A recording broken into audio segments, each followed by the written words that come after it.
If the lion doesn't share his story, the hunter will. You are Locked On Fantasy Basketball, your daily podcast on fantasy basketball. Part of the Locked On Podcast Network, your team every day.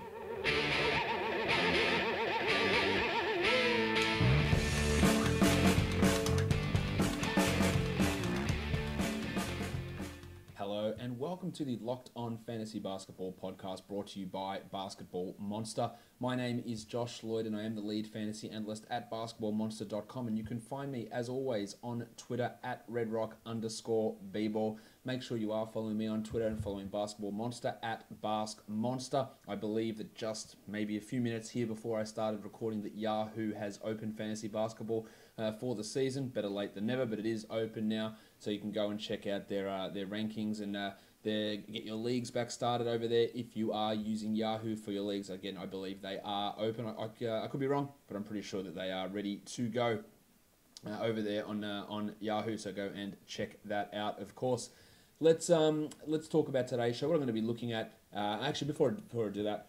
Next week, we're going to be starting the team preview series of podcasts. You're going to have 2 per day most days, previewing that one specific team with a Locked On Podcast Network host that hosts that particular team's show, going through all the information of what's transpired and what we could potentially be seeing in this upcoming season. Michael Bolton's ready for today's show. Let's get to it.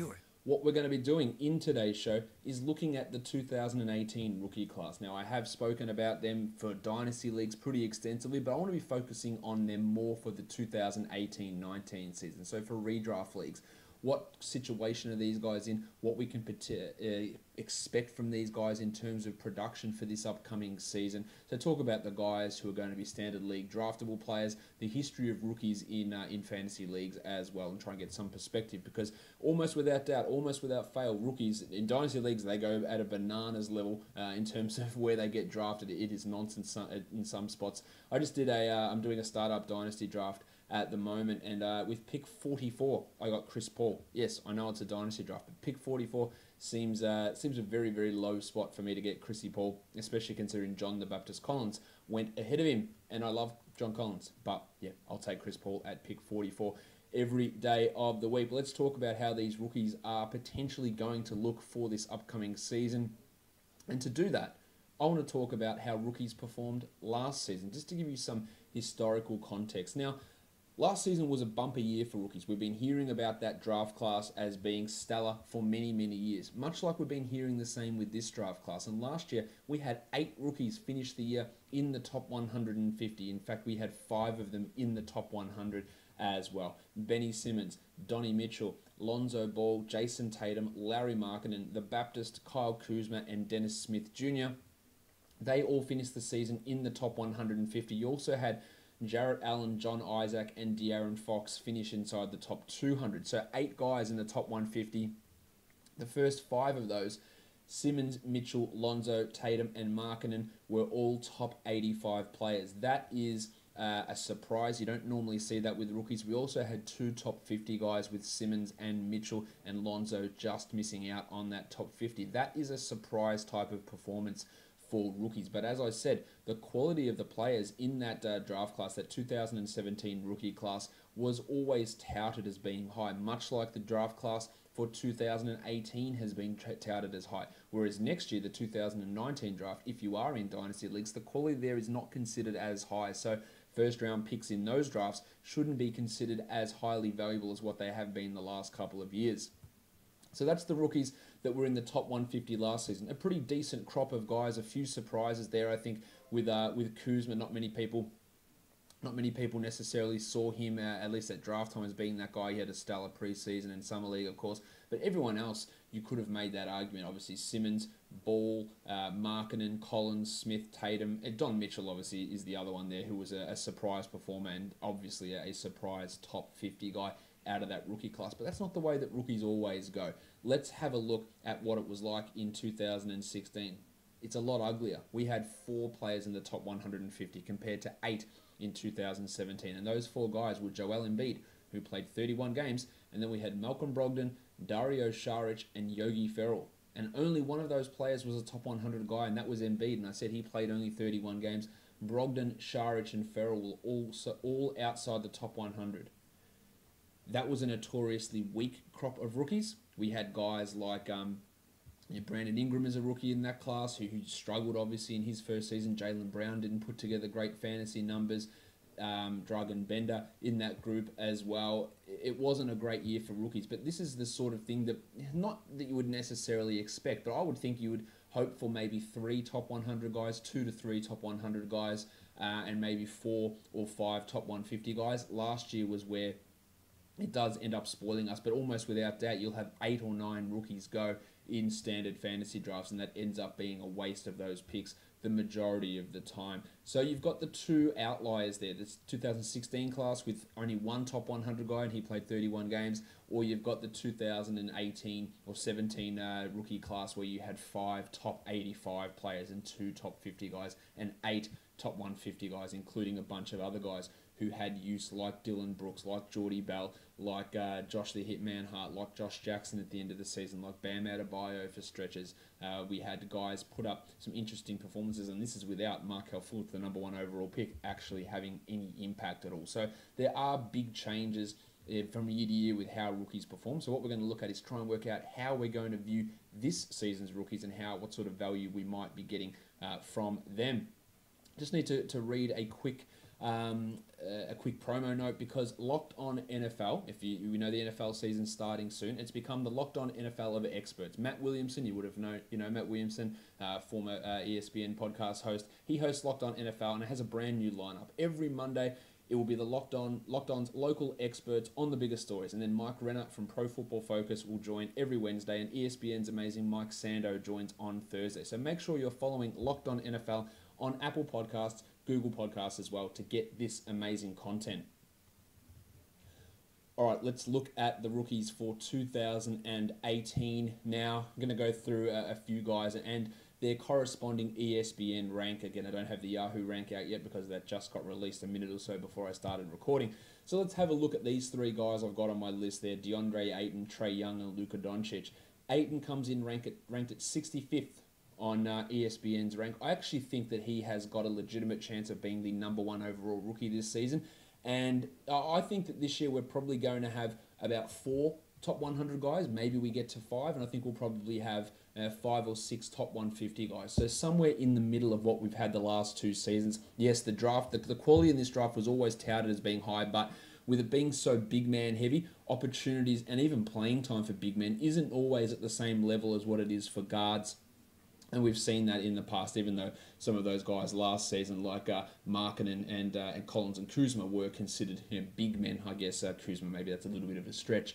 But I think that pushes the number a little bit down with these guys. Now, that could all change with a lot of these players, but I think Ayton has probably the clearest shot at being top 50 this season. I don't like him as much as other guys long term, as I've mentioned, but I think he probably tops out all rookies in terms of playing time. He's only got Dragan Bender, Marquise Chris, and Tyson Chandler to battle for minutes there, and I don't think any of them are going to be standing in his way. Yeah, he's not going to be putting up huge block numbers, but he will still block some shots. The efficiency is really key for him. Consider it like an Enes Kanter type production. Good scoring, good rebounding, really, really strong efficiency, and actually better blocks than what Enes can provide. Now, not going to get much in terms of steals. You're not going to get big volumes of threes or anything like that. But I think DeAndre Ayton, now that rank is decently high. I think it's about the right spot, and I'd be okay with taking him there because I do think he's got a significant chance of beating that number. Now, a lot of the times with their rookie ranks, you get a little bit squeamish about taking them at that spot just because there is more variability in their performances. But I think Ayton around that spot wouldn't be a terrible selection. I do think there is clear top 50 upside for him coming into this season. The next guy I'm going to look at is Trae Young. ESPN's got him down at 105.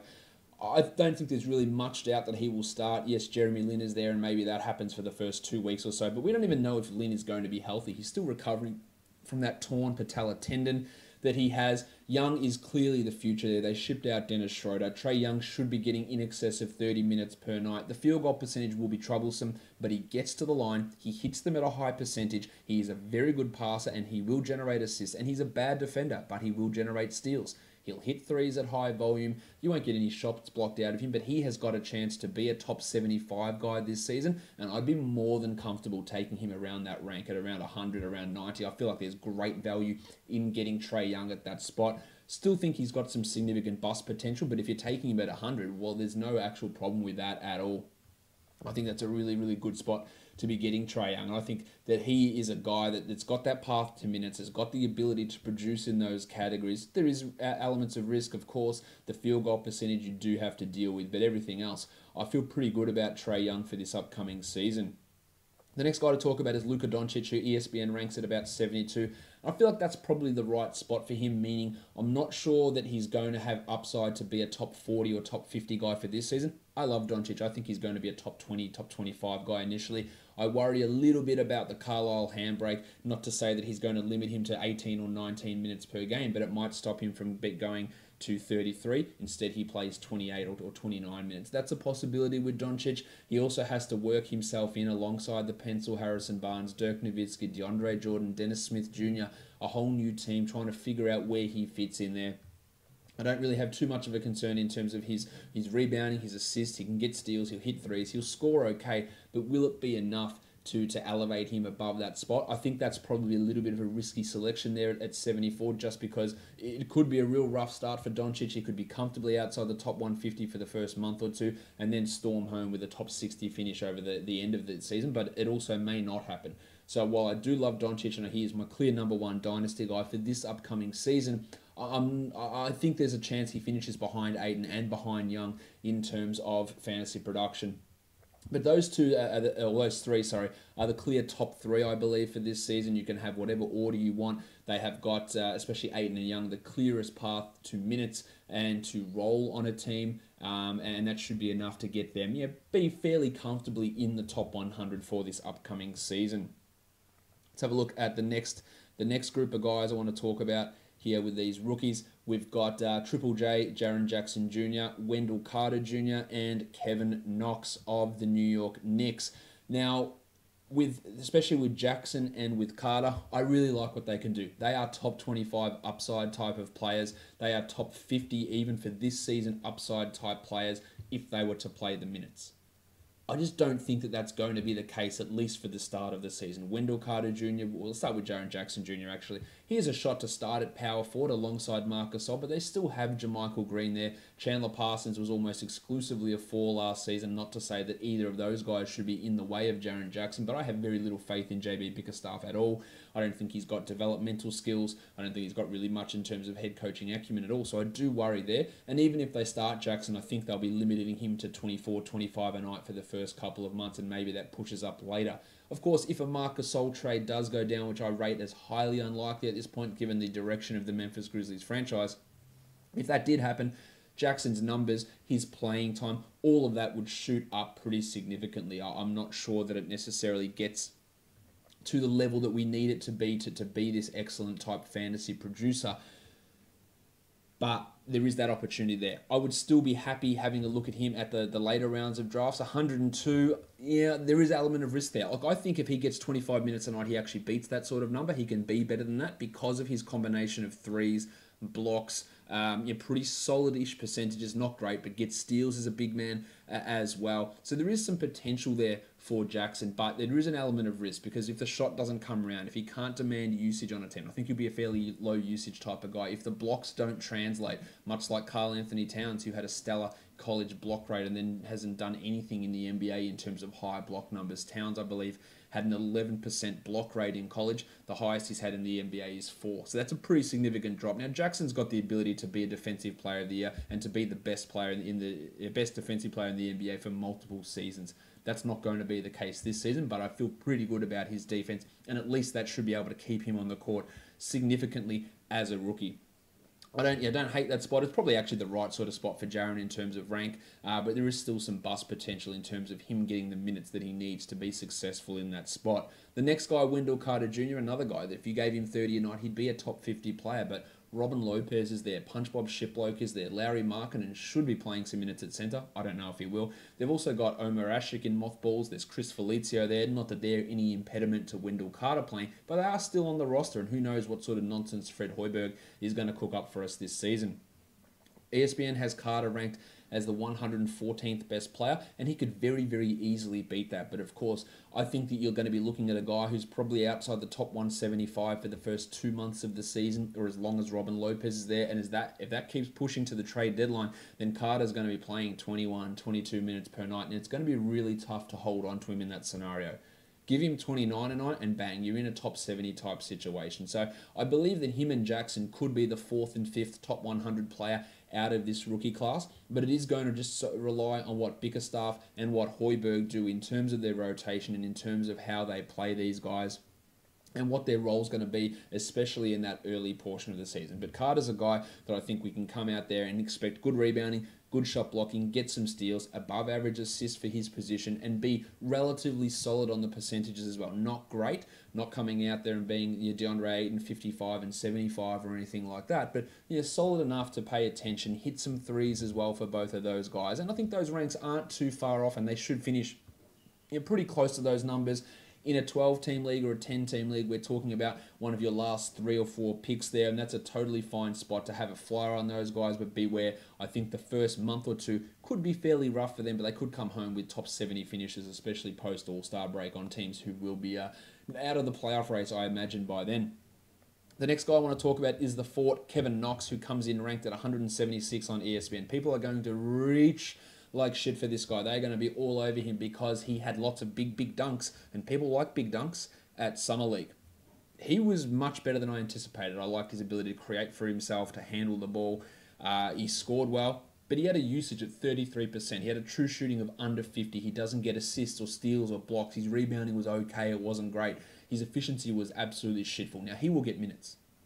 Whether he starts at the 3 or the 4 in New York, I don't know. But he will start, I feel 80% confident in that. And when Porzingis returns, I think he still will start. But can he get you any blocks, steals, assists? Will he rebound the ball well? All of those things, at this point, I'm going to say no. I don't think he's going to be able to do them. Will he be able to give you any sort of efficiency from the field? Probably not. Will he be able to shoot the 3 ball efficiently? Probably not, but he'll do that in volume. So there is some value there with Kevin Knox, and I think that ESPN having him 176 is not an egregious number. I think he could be a player that sneaks into that top 150, maybe top 130. I think expecting him to go higher than 75th or 80th in fantasy ranks for this season would be not necessarily foolish, but it will be a high expectation. Think about the future MVP, Kyle Kuzma, who everyone was Dutch ruddering and reaching around last season. He finished the season as the 105th ranked player in 31 minutes, averaging 16 and 6 with 2 threes. That is a very, very Kevin Knox line.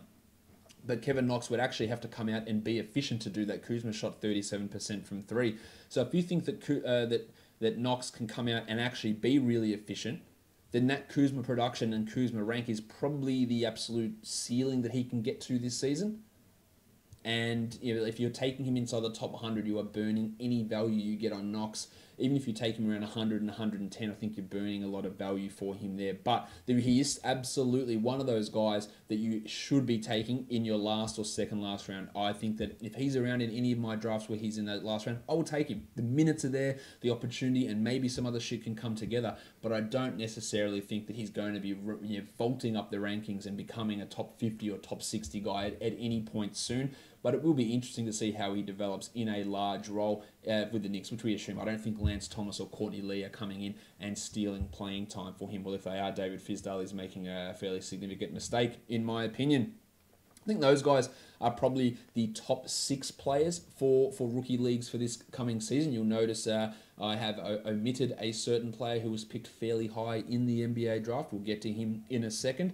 But I think those are the number or the top level of guys I believe for this upcoming season in terms of their fantasy numbers and their fantasy impact for this coming season. So it's going to be interesting to see exactly how all those guys work. There are a couple of those top 7 picks who aren't in there. Of course, 1, 2, 3, 4, 5. Not in there, and Marvin Bagley the third. But let's get on and talk about the next group of guys that I do want to look at, and that is including Marvin Bagley. We've got Mitchell Robinson, Marvin Bagley, and McCall Bridges. Mitchell Robinson is egregiously ranked at 346th by ESPN. He will be better than that. I feel pretty confident that on a per-game basis, he will be able to crack the top 200. It's all going to depend on, and we'll see this in the preseason, is Robinson the second string center, or is he the third string center? If he's the second string center, I will draft him in the last round of drafts because his ability to block shots, his ability to play defense, that they could limit Enes Kanter to 24, 25 minutes. If Robinson's not there, maybe Kanter plays 28. But I'd love to see Robinson out there. He could block two shots a game in 20 minutes. You could have 7 rebounds, and you could have 56% from the field. And the free throws could be an issue. We'd have to see with that. He's not going to provide you anything with assists. He's not going to provide you anything with threes. And his steals will be okay, but there is real value there with him. And of course, that makes him a really solid late pick, especially if you're drafting before the preseason, which again I've got no issue with. People will go, oh man, you have to wait. You have to wait. What if someone gets injured in preseason? And I find that the most bullshit argument of all time, because how did that work out for the people that waited until preseason were done and then they drafted Gordon Hayward and Jeremy Lin, who were gone in the first 20 minutes of the season? So it's everyone's drafting with the same set of information. If a guy gets injured on October the 8th or he gets injured on October the 20th, what's the difference? Oh, my fantasy season was over before the season started. A, your season's never over. If someone gets injured, you can always recover and make moves. And B, what does it matter if you had them for 1 game or you had them for 0 games? So that's just my rant. People, oh man, why are you drafting so early? It's what you get if you draft so early. I don't subscribe to that at all. I don't believe in it at all. But you can get some value. Things can obviously coalesce and change when we see things in the preseason, but it's like everyone is drafting with the same set of information. You're banking on your predictive abilities, your projection abilities, and your ability to try and say, hey, I think this situation may work out. And that's why you take a flyer on a guy like Mitchell Robinson in that last pick, because if they put him in as the second string center from day one, bang, we're off. Top 200, let's go. Top 150, maybe. Really, really impressed with him. Marvin Bagley has an ESPN rank of 69. Giggity! Which of course is nice, but it's also completely, I believe, completely inaccurate. I don't know how Bagley is going to be able to live up to that value. That is, to me, absolute 100% best case scenario for Marvin Bagley. And drafting a guy who has questionable fit, I think, in the modern NBA on a team with questionable development and questionable coaching staff is just a recipe for that not working out. If anyone deems it necessary to take Bagley in a draft, please don't do it there. And again, I think I mentioned this on yesterday's podcast, but you go into a draft, man, I'm a big Duke guy, I've got to get Bagley, man, I love Bagley, big Kings guy, I'm going to reach for him. You're lost. You've just lost your draft if you're taking him around that spot. Man, he's ADP 69, I've got to grab him at 55 then. Nah, man, just let him go. He could be good, but what minutes is he playing?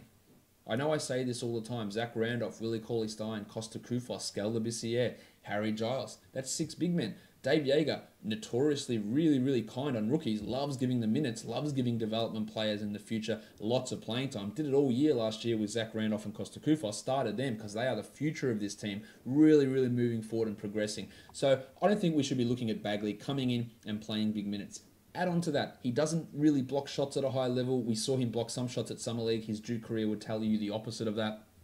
Not a big passer, not an efficient guy, not a good shooter. Good rebounder, can score. He's efficient, but will that actually translate to the NBA? Free throw shooting's a worry. No assists, no steals. I don't love his fantasy game, and I definitely don't love him being at that pick number 69 for this coming season. That seems like an absolute nonsense level of rankings. Again, like I mentioned on yesterday's show, you could either get a boat or you could get a mystery gift, which could turn out to be anything, even a boat. So when you're talking a pick 69, man, Bagley could become the 69th best player. How about I just grab a guy who is that spot anyway, who is going to be that and is consistently going to be that, whereas it's going to take so many weird confluence of events for Bagley to actually get anywhere near that number. The next guy I think who will have moments of fantasy relevance during the season is Mikal Bridges of the Phoenix Suns. The minutes for him is going to be interesting. I don't know what Igor Kokoshkov is going to do in terms of rotations. How much Devin Booker at point guard will he play? Because the more he plays Booker at point guard, the more value we get in TJ Warren, Joshy Jackson, and Mikal Bridges. Now, I think the Bridges could leapfrog Josh Jackson in terms of being a better player as early as this season. His ability to get steals, blocks and threes while doing it relatively efficiently is a really good thing for NBA teams and for fantasy value, but he is a low usage player, and I think it's going to require some interesting rotation moves or maybe some injuries for him to get into the mix to be a standard league type of player. He's ranked at 182 on ESPN. I think that's pretty much bang on about where he will be for this season. It might be a little bit rough early on, but I think at some point he will work himself into a rotation level role in the mid-20s, and I do like what Bridges can do. Maybe his upside isn't as high as some of these other players, but I think his steadiness, his ability to produce and be a good, solid contributor is right there. And we'll see that from him pretty much from day one, I believe. But there is a crush of guys at the 2, 3, 4 where he is going to fit in, and it is going to depend on what they end up doing with Devin Booker and where they play the majority of his minutes. All right, let's have a look at another list of guys. Just some guys I do want to talk about.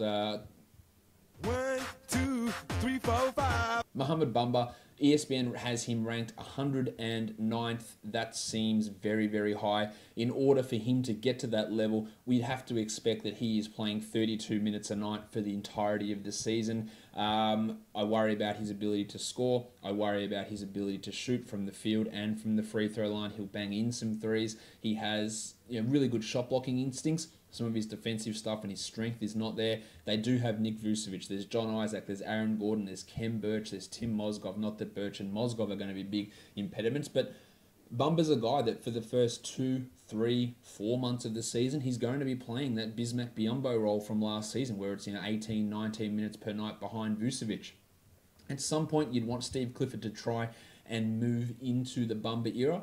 How did that work for Malik Monk last season, who legitimately just got DNP CDs and they just wouldn't play him at all? And Bumba may have some of those transitional struggles that we saw from Monk last season. So taking him at 109 would be an absolute 100% waste of that sort of pick. Bumba can be an interesting guy if Vooch gets injured, and Vooch is one of those guys who's underrated injury prone, seems to get injured all the time with different weird injuries, very much like what Blake Griffin tends to do. Just something weird will always come up, whether it's concussion, an Achilles, a hand, a hamstring, an ankle, whatever it is. Some weird shit always goes down with Vooch, and he does seem like a prime candidate to be traded. No guarantee that that's happening, but that could open it up. But you could be sitting on a guy who's outside the top 250 with Bumba for a chunk of this season, only for him to come in and be a top 100 guy for the last 2 months, and maybe he doesn't even get to that high. So I don't like that rank of him, and I think he might struggle.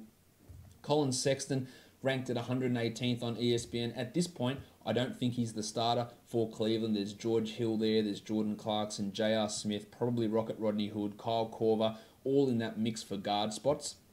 Sexton, at some point, I think will take over as a starting point guard. It's going to take Cleveland a little bit of time to get to that spot. But I don't even love Sexton as an NBA player. I think his inability to shoot, to hit threes, to get assists, to get steals, not going to block shots at a high level either, and the efficiency is going to be a problem. So even if he was installed as a 32-minute per night guy, I think he'd struggle to crack into the top 100. So by all means, take him with your last pick. I just don't think it's going to work out, and by week 2 of the season, you're probably going to be moving on from the young bull, Collin Sexton. I just don't really believe in his fantasy skill set, in his ability to do what needs to be done and get the minutes that are going to be required for him to be an impact guy for this coming season.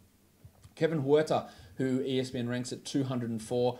You might think that's an odd one to include with this group. He doesn't have necessarily a clear path to minutes, but the Hawks love him. They want to pair him with Trae Young. They want to get that combination going. Kent Bazemore, Tyler Dorsey, these are the players ahead of him. Kent Bazemore is not very good, and there's been so many rumors about the Hawks moving him. It is true they do want to get rid of Kent Bazemore. They're not sold on him now. I think that Huerter is going to have an opportunity at some point to start. I don't know when that will be. But he's not your stereotypical white shooter. He handles the ball. He can get assists on the wing. He's not a bad defender. He will be efficient from the field, from the line. And I think if we can get him maybe a second half of the year type 30-minute role, which is a possibility, won't happen immediately, I don't think. You're going to need Bazemore out of there for that to happen. But Huerter's an interesting one who will have moments of being top 150 viable for this coming season, especially with that ability to create on the wing. We'll see if that does appear at the NBA level. We saw Taurean Prince, the artist formerly known as, do that last season for the Hawks, and Huerter could be another guy who adds into that ball handling creation ability.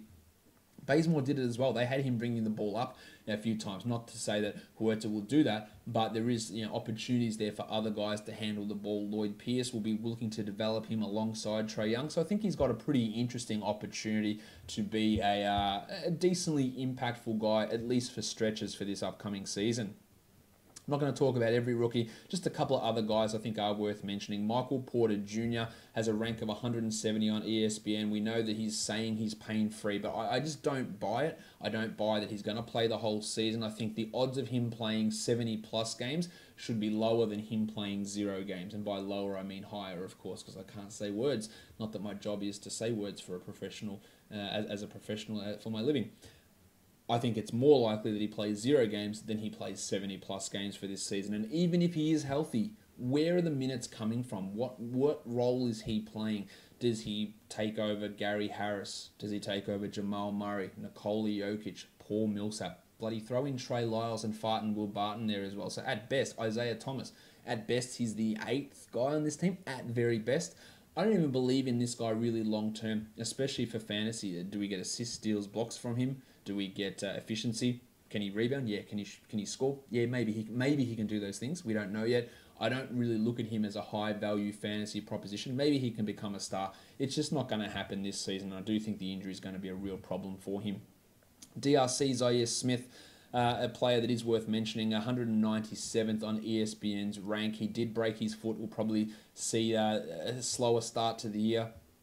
There's an opportunity there for him with Ersan Ilyasova and Marco Bellinelli gone. At this point, you'd think that Markel Fultz and Furkan Korkmaz will jump into that spot. But Smith's an interesting guy that could have a few flashes this season, but I don't expect too much out of DRC for this upcoming season. And then you've got Ali Akobo of the Phoenix Suns. We talked about the Suns already, having that weird mix at point guard, Brandon Knight, Shaq Harrison, and Akobo, or it's Devin Booker in that spot. Now, I really do believe Akobo can be a starting point guard, maybe even at some point this season, but I think if he does start for the Suns this year, it will be a really short stretch, but he's got the ability to be efficient, to get steals, to get assists, to hit threes, all those things which can be really useful for us in fantasy, but I wouldn't be looking at drafting him in any sort of standard league. Just keep an eye out for him in some of these leagues. And I could say the same thing for Shai Gilgeous-Alexander, who's got a crush of guys ahead of him. Milos Teodosic, Lou Williams, Pat Beverly, Avery Bradley, even Sindarius Thornwell, who played well last season, and his fellow draftee, Jerome Robinson. It's just going to be hard for him to get enough minutes on a consistent basis to be considered a fantasy option. Now, I love Shai long term. I had him as my 8th dynasty ranked guy. I just don't think we're necessarily going to see too much out of him for this coming season, which is unfortunate. Guys, that will wrap it up for today's podcast. Go follow me on Twitter at redrock_bball, at BaskMonster, and at LockedOnNBANet. Go leave a 5-star rating, Apple Podcasts, Google Play, TuneIn, Stitcher, Spotify, and on YouTube. Go smash subscribe, hit the thumbs up, and leave a comment. Next week, we'll be back with the team preview series starting. First cab off the rank will be the Cleveland Cavaliers, so stay tuned for that as I speak with Chris Manning of Locked On Cavs about the Cavs. Guys, we are done here. Thank you so much for listening, everyone. See ya.